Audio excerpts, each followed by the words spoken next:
Hello to everyone.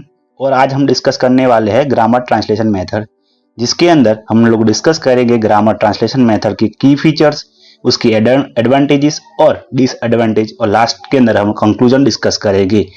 तो पूरी तरह ग्रामर ट्रांसलेशन मेथड को समझने के लिए प्लीज वीडियो को पूरा देखें। पहली बार चैनल पर है तो लाइक करें और चैनल को सब्सक्राइब करके वीडियो को लाइक कर लेना जरूरी से। चलो लेट स्टार्ट करते हैं इसका इंट्रोडक्शन।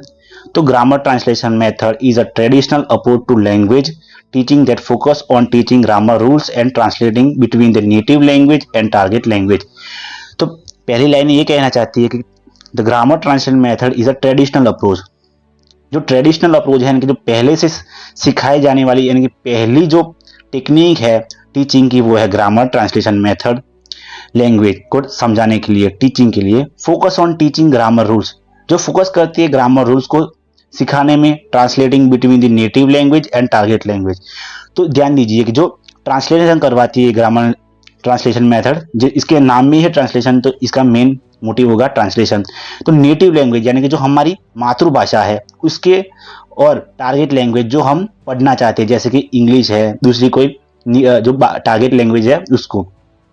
तो इसके अंदर here is a breakdown of its key feature. इसके अंदर हम की फीचर देखेंगे, एडवांटेजेस देखेंगे और डिसएडवांटेजेस देखेंगे इसके अंदर। तो हम पहले देखते हैं की फीचर्स। तो इसके की फीचर्स क्या है? तो focus on grammar translation method. तो ध्यान दीजिए, grammar translation method, grammar is the heart of this method.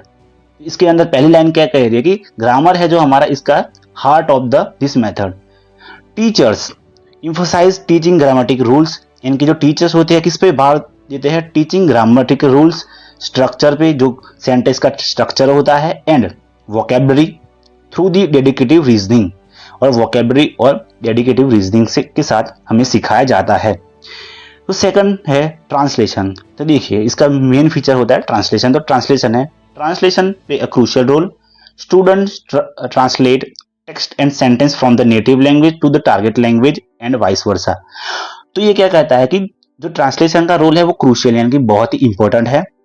Students क्या करते हैं? टेक्स्ट होता है जो को भी पढ़ाया जाता है, उसको क्या करते हैं? नेटिव लैंग्वेज यानी कि हमारी हिंदी, गुजराती, मराठी, जो भी लैंग्वेज है नेटिव, उसको ट्रांसलेट करते हैं किसकी लैंग्वेज में? टारगेट लैंग्वेज यानी कि इंग्लिश में, यानी Gujarati to English, Hindi to English, वो ट्रांसलेशन करते हैं। और काफी बार इंग्लिश टू हिंदी भी करते हैं और दूसरी लैंग्वेज यानी कि वाइस वर्सा, उसका उल्टा भी करते हैं।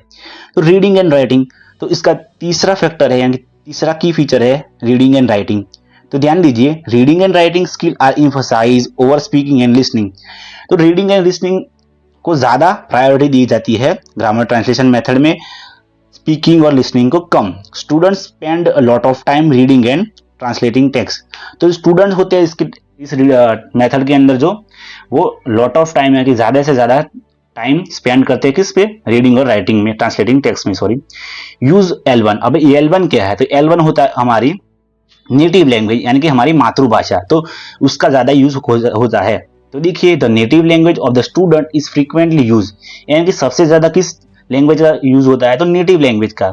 टू एक्सप्लेन ग्रामर रूल्स, यानी कि जो हमें हिंदी में समझाया जाता है ज्यादा से ज्यादा ग्रामर रूल्स को, वोकैबुलरी यानी कि हमारे शब्दकोश को भी, एंड फैसिलिटेट अंडरस्टैंडिंग, और जो अंडरस्टैंडिंग भी होती है वो हमारी L1 के अंदर ही होती है, यानी कि हमारी नेटिव लैंग्वेज के अंदर। 5 है text based learning.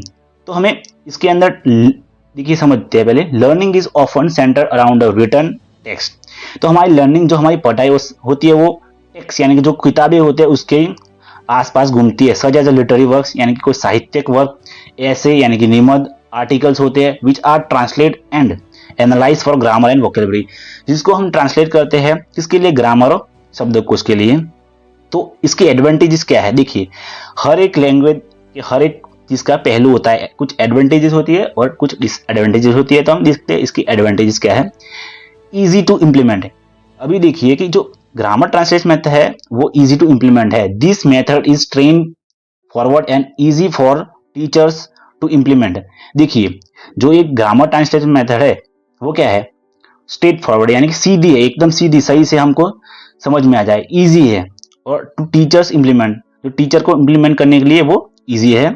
As rely on existing grammar rules, जो ग्रामर रूल्स है हमारे पास उस पर ही रिलाई करती है। एंड ट्रांसलेशन एक्टिविटीज, जो ट्रांसलेशन करने की एक्टिविटीज होती है उस पर ही ज्यादा भार दिया जाता है। इम्फोसाइज ऑन एक्यूरेसी, तो देखिए इसका सेकंड एडवांटेज है हमारी emphasise on accuracy. Students often develop a strong grammatical accuracy and understanding of the language structure through the constant practice and analysis. तो देखिए स्टूडेंट क्या करते हैं, तो ग्रामेटिकल एक्यूरेसी लाते हैं, अंडरस्टैंडिंग ऑफ लैंग्वेज लाते हैं और structure through the constant practice and analysis. जो भी टेक्स्ट का वो एनालिसिस करते हैं उसके साथ हम क्या प्रैक्टिस करते हैं और एनालिसिस लाते हैं किसका, लैंग्वेज का। थर्ड है कल्चरल अंडरस्टैंडिंग। तो कल्चरल अंडरस्टैंडिंग के अंदर क्या है, translation of text allow to student to gain insight into the cultural and literature of the target language. तो ये अलाउ करता है क्या, स्टूडेंट को गेन करने की नॉलेज, कुछ नॉलेज है कल्चर की और लिटरेचर की। जब भी हम लोग अपनी भाषा के टेक्स्ट पढ़ते हैं तो हमें क्या दिखाई देता है, तो हमारा culture, literature of the target language भी, टारगेट लैंग्वेज का भी कुछ कल्चर सीखने मिलता है और हमारी लैंग्वेज का भी सीखने मिलता है। सुटेबल फॉर सर्टेन लर्नर्स, अभी ये क्या कहना चाहते हैं कि कुछ लोगों के लिए ही, कुछ पर्सन लोगों के लिए ही ये सुटेबल है, सर्टेन कुछ चौक्कस लोगों के। सम स्टूडेंट्स पर्टिकुलरली दोस्त who prefer structure learning and comfortable with explicit rules. जो स्टूडेंट पर्टिकुलरली प्रेफर करते हैं स्ट्रक्चर लर्निंग को और उसके साथ कंफर्टेबल है with the rules, may find this method effective, और वो लोग, उन लोगों को ये मेथड अच्छी लगती है। फिफ्थ है हमारा टीचर कंट्रोल। तो देखिए teachers have a highly level of control over the learning process. इसके अंदर सबसे ज्यादा रोल किसका होता है, तो टीचर का होता है। As they guide student through the grammar explanation and translation. इसके अंदर टीचर गाइड करते हैं, ग्रामर का एक्सप्लेनेशन करते हैं और ट्रांसलेशन के टास्क देकर। अभी इसकी एडवांटेजेस हमने देख ली, इसके साथ साथ हम डिसएडवांटेजेस भी देख लेते हैं कि इसके साथ हमें क्या डिसएडवांटेज देखनी पड़ती है। तो limited speaking and listening practice. तो देखिए इसके अंदर क्या होता है कि लिमिटेड स्पीकिंग यानी कि कम बोलना और कम सुनना होता है। Since focus is a primary reading and writing, इसका जो मेन फोकस है हमारा वो प्राइमरी रीडिंग और राइटिंग है। स्टूडेंट में not develop a strong speaking and listening skill.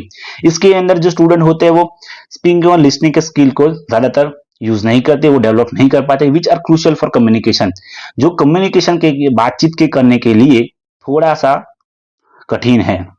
Second disadvantage है हमारी लैक ऑफ फ्लुएंसी। स्टूडेंट में struggle to use language spontaneously and fluent in real life. जो लैंग्वेज होती है उसको स्टूडेंट अपनी रियल लाइफ में ज्यादा से ज्यादा यूज नहीं कर पाते, बोलने में, सुनने में ज्यादा यूज नहीं कर पाते इस मेथड की वजह से। As they may rely too heavily on translation and grammar rules, क्योंकि जो स्टूडेंट होते हैं वो किस पे ज्यादा रिलाई होते हैं, तो वो हेवीली रिलाई ऑन ट्रांसलेशन, बस अपनी पढ़ाई में ट्रांसलेशन ही करते हैं और ग्रामर रूल्स। अपनी लाइफ में बातचीत और सुनने में इसका कुछ ज्यादा यूज नहीं होता, इस वजह से वो लैक ऑफ फ्लुएंसी देखी जाती है। थर्ड है अननेचुरल लैंग्वेज यूज। इसके अंदर दिखते हैं कि translation between the language can lead to unnatural language use. अभी अननेचुरल लैंग्वेज का क्या यूज होता है, जब हम किसी दूसरी लैंग्वेज को पढ़ते हैं तो हमें उसी लैंग्वेज में ज्यादा समझने की कोशिश करनी चाहिए। जैसे कि हम लोग हमारी हिंदी लैंग्वेज को, इंग्लिश को समझ लेके हिंदी हिंदी का यूज करते हैं, बट हमें कुछ ज्यादा इस पर रिलाई नहीं करना चाहिए। एज अ स्टूडेंट में focus more on finding direct equivalent and there rather than understanding the context nuance of the language। तो स्टूडेंट क्या करते हैं, focus more finding out direct equivalent rather than understanding, कि जो इक्विवेलेंट होते हैं उस पर ज्यादा फोकस करते हैं, ना कि अंडरस्टैंडिंग की जो कॉन्टेक्स्ट दिया गया है उसकी अंडरस्टैंडिंग नहीं करते, और न्यूएंस यानी कि जो कॉम्प्लेक्सिटी इसके अंदर दी गई है वो ध्यान में नहीं लेते। Boredom and lack of engagement, तो उसका फोर्थ डिसएडवांटेज है हमारा बोर्डम यानी कि बोर लगना और लैक ऑफ इंगेजमेंट। इंगेजमेंट यानी कि सबका इंगेज नहीं कर पाते हम इसके साथ, हमारा एक कम्युनिकेशन नहीं बन पाता। तो repeated nature of translation exercise the grammar drills can lead a boredom. तो रिपीटेशन हम करते हैं जो ट्रांसलेशन में, तो एक ही बार एक ही लैंग्वेज और एक ही रूल्स को हम ज्यादा से ज्यादा बार पढ़ते हैं, इस वजह से हमें बोर लगता है। Disengagement among the student, जो स्टूडेंट होते हैं वो एंगेजमेंट नहीं कर पाते, एक दूसरे के साथ कम्युनिकेट नहीं कर पाते, स्पेशली दोस्त who prefer integrative and dynamic learning activity. जो स्टूडेंट होते हैं जो एक्टिविटी किस टाइप की पसंद करते हैं, जो डायनेमिक हो, अलग अलग हो और दूसरों के साथ बातचीत करने में पसंद हो। फिफ्थ है लिमिटेड कम्युनिकेशन स्किल। इसको समझाने से पहले मैं आपसे एक रिक्वेस्ट करना चाहता हूं कि प्लीज चैनल पे नए हो तो सब्सक्राइब करें और वीडियो पसंद आया तो प्लीज चैनल को और वीडियो को लाइक करें प्लीज। तो लिमिटेड कम्युनिकेशन स्किल क्या है, तो स्टूडेंट में become a proficient in grammar and vocabulary but lack of ability to communicate.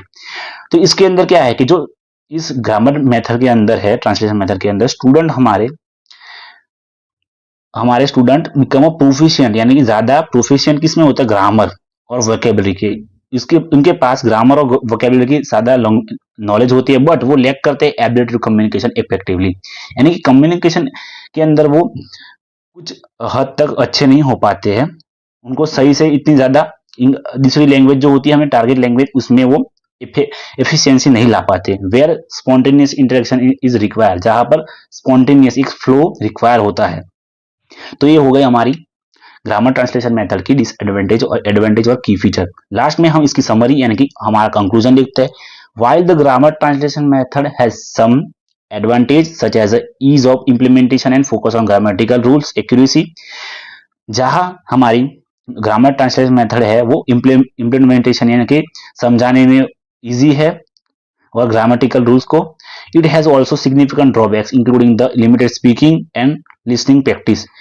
जो यहाँ पर हमारा क्या होता है कि वो ड्रॉबैक्स होता है, तो स्पीकिंग और लिसनिंग को कम प्रायोरिटी देती है, लैक ऑफ फ्लुएंसी होती है इसके अंदर, अननेचुरल लैंग्वेज यूज होता है, it may be suitable for certain learners, इसलिए ये कुछ ही लोगों के लिए suitable हो सकती है, but it important to supplement it with the activity that promote speaking and listening skill for more balance and learning language learning and experience. इसके लिए हमें क्या करना चाहिए कि जो लिसनिंग और स्पीकिंग है उसको भी इंप्लीमेंट करना चाहिए, जिससे कि लर्निंग और रीडिंग और राइटिंग और लिसनिंग और सारी की सारी कम्युनिकेशन स्किल है उसके साथ बैलेंस बना रहे।